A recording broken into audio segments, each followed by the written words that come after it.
დამაწიოკეს. სპორტული კომენტატორი და გაყალბებული არჩევნების დამკვირვებელი რეჟიმმა სამიზნეში ამოიღო მსახიობების, სპორტსმენების, სტუდენტების დატერორების შემდეგ საგამოძიებო სამსახურის სახლში სანდრო ცნობილაძესაც მიადგა. არაძლევდნენ არავისთან დარეკვის და კარის გახსნის შესაძლებლობას, არ ითვალისწინებდნენ არც იმას, რომ ბინაში 91 წლის ქალი იმყოფებოდა და არ ესმოდა, რატომ შეცვლიდნენ მათ სახლში ფორმიანი პირები.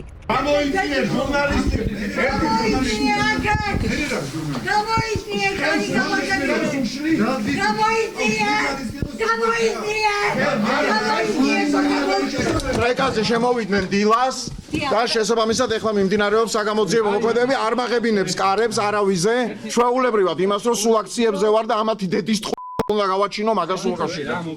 სპორტული კომენტატორი სახლში ეძებდნენ ჩატში მიმოწერებს. კაციტაძის უწყება ამტკიცებს, რომ ჩხრეკა დაზარალებული ქალის შეტყობინების საფუძველზე მოხდა. თითქოს ცნობილაძემ ინტიმური შინაარსის ვიდეოები უკანონოდ მოიპოვა. დაზარალებული მიუთითებდა პიროვნებაზე, ვისთანაც ჩავატარეთ პირადი ჩხრეკა, ასევე მეტადან მოსული ინფორმაცია ემთხვევა იმის სამართს, საიდანაც ყალბი აკაუნტის გამოყენებით პიროვნება უკანონოდ მოიპოვებდა ინტიმური შინაარსის ფოტომასალას. ბრალდებაზე არ არის საუბარი, ეს ხო საგამოძიებო მოქმედება, რომელიც ჩავატარეთ სასამართლოს განჩინების საფუძველზე. და ამოვიღეთ კომპიუტერული ტექნიკა.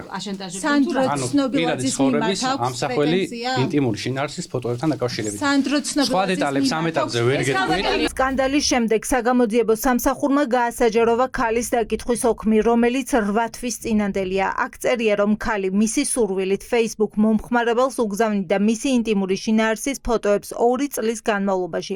ეგონა, რომ კაცი, ვისაც შიშველ მასალებს აწვდიდა, მისი ყოფილი პარტნიორი იყო. მე რამდენჯერმე მაქვს გაგზავნილი Facebook-ის ზემოთხსენებულ მომხმარებელთან ჩემი პირადი ცხოვრების სამსახველი ვიდეო და ფოტო მასალა, რომლებზეც შიშველ მდგომარეობაში ვარ ასახული. ამას იმიტომ ვაკეთებდი, რომ დარწმუნებული ვიყავი ვწერდი ჩემს ყოფილ ინტიმურ პარტნიორს და მასთან ამგვარი მასალის გაგზავნის არ მცხვენოდა. მე 100%-ით დარწმუნებული ვიყავი, რომ ტომისლავ ივიჩის პროფილის უკან იდგა, რადგან მას სურათიც აქვს გამოგზავნილი, როცა თავისი ფოტოს გამოგზავნავ თხოვე. თანაც ისე მელაპარაკებოდა როგორც ის და ამიტომ მე თამამად ვაგზავნიდი იმ ფოტოებს და ვიდეოებს, რომელთა ნაწილი მანამდე ისედაც გაგზავნილი მქონდა. ჩნდება კითხვა, თუ 2 წლის განმავლობაში ქალბატონი მის ინტიმურ ფოტოებს უგზავნიდა პირს, რომელიც სხვა ეგონა 2 წლის განმავლობაში როგორ ვერ მიხვდა, რომ ფოტოებს შეცდომით სხვას უგზავნიდა, ან 2 წლის განმავლობაში ფოტოების გაგზავნის პერიოდში პირთან, ვისაც პირად საიდუმლოს ანდობდა, ჰქონდა თუ არა სატელეფონო კომუნიკაცია, რა დროსაც დაადგენდა, რომ მის ფოტოებს სხვას უგზავნიდა. არის კიდევ ერთი კითხვა, ქალი ჩვენებაში წერს, რომ სოციალური ქსელით გაგზავნილი პირადი შინაარსის ფოტოების სკრინშოტების მტკიცებულებად ტელეფონში ინახავდა, რომ ნამდვილად შიშველი ფოტოები კონკრეტულ მომხმარებელთან გაიგზავნა.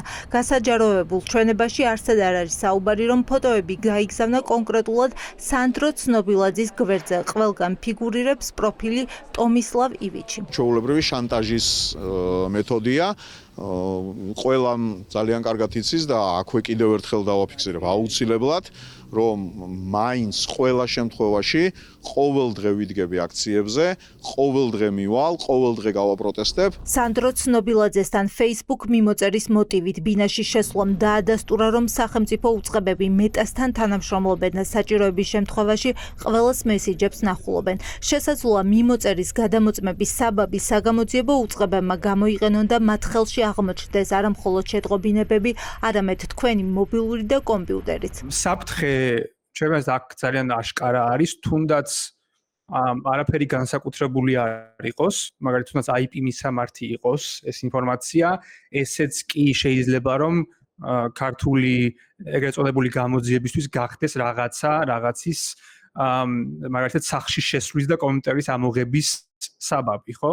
ამიტომ ნებისმიერი ინფორმაცია შეიძლება გახდეს ვიღაცას ხუმრობით რომ მიწერო რაღაცა მესენჯერში და სახელმწიფომ გამოითხოვოს ეს ინფორმაცია, აი ამ ხუმრობის საფუძველზეც კი შეიძლება რომ რაღაც სახელმწიფო მე სახში შემოგივარდეს და ამოიღოს შენი მოწყობილობები, სადაც გაცილებით რომ მეტ ინფორმაციას მოიპოვებენ. სპორტული კომენტატორი სავარაუდოდ რამდენიმე დღეში მაგისტრი მოსამართლის წინაშე გამოიკითხება. დაშინების მცდელობის მიუხედავად სანდრო ცნობილაძე აქციებზე გასვლას კვლავ გეგმავს.